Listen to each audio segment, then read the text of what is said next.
Max, we'd all written you off after seeing a 7 on your scorecard. We were sitting down in the room there thinking, okay, all right, Max, we'll check him off. And then all of a sudden we look and you make a what on 18? A 2. A 2. How did that happen? Well, it started with a really nice bounce back swing off the tee. It was kind of, the double, I felt like I played it pretty smart and just they added up. So I was standing on the tee, in a position where I could have been a little heated and felt like I didn't deserve it, but just tried to make a really good swing. And just try to build some momentum as quick as I could, and I was able to do that. And then had a kind of a tricky number. I had 111. The book had it playing a little bit uphill. Obviously, with how soft these greens are, you got to pay a lot of attention to the spin you're coming in with to the greens. So D'Lo and I were in between pitching wedge and 50, and I just felt like for the number, I would have had to be a little bit too passive with pitching wedge. So I took a gap wedge.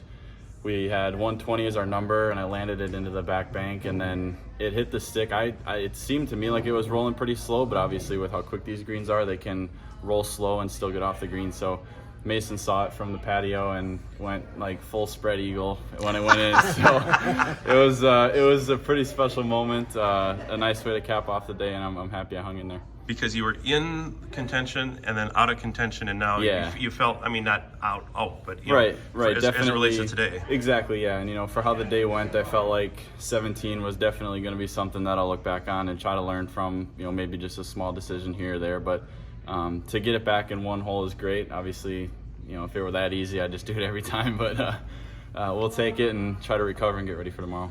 You had such fireworks at the Fisher in that last round with you and your brother.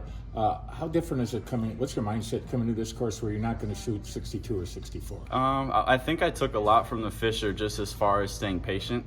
Out there it's very easy to be 1 or 2 under through the halfway point and feel like you're kind of getting lapped. So I think out here it's a little different as far as the score, but kind of same principle, right? Like if you're parring the course to death, you're not doing anything wrong, and you could have some great looks for birdies that just don't go. So trying to stay patient and just kind of plot my way around the course, be very accepting. I think that's what's helped me, and just kind of trying to keep building on that as the week goes on. I think you're one of only a handful of players, though, with 5 birdies.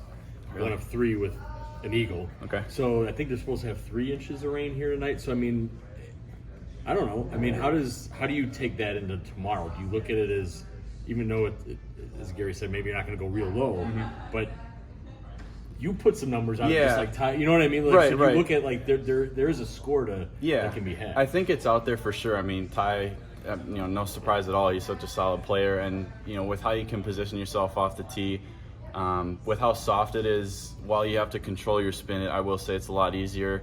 With some of the longer approach shots or into the par 5s, even I guess with the short wedges too, we're used to at the am kind of bouncing them and seeing some release. So you can play the number, and you have just a little bit more ability to kind of control, especially to the front pins too.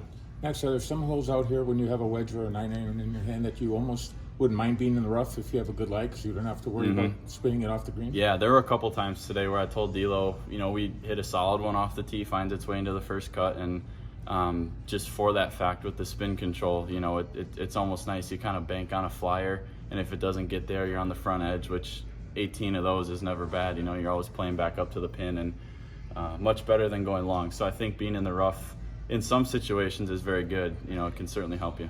You didn't play well in the qualifier, or well enough to get in, but then you played well at the Fisher, got the exemption, and you're playing well here. So something happened between the qualifier and the Fisher. Yeah, I think just a lot of perspective change. I was pretty bummed after the qualifier. I got home and went to the gym just because I wanted to blow off some steam, but do it in a productive way. So I went and lifted a little bit, and I've gone through qualifiers for the AM and missed it before, so I didn't like that feeling again. But I wasn't expecting any. My first thought was not, can I get one through the Fisher? It was, can I maybe get in another qualifier, to try and earn it that way. But obviously you open the door for one and everybody's got the same argument. So I understood that and tried to just kind of turn the page and prepare for the Fisher as best I could. And just, kind of a great blessing. I mean, I was very grateful for the call. I got it while I was with my girlfriend and her family up in Minnesota over the 4th. And it's one of those things where it kind of came full circle. Like it just felt great, and I was very grateful for the opportunity and trying to just kind of make something of it this week.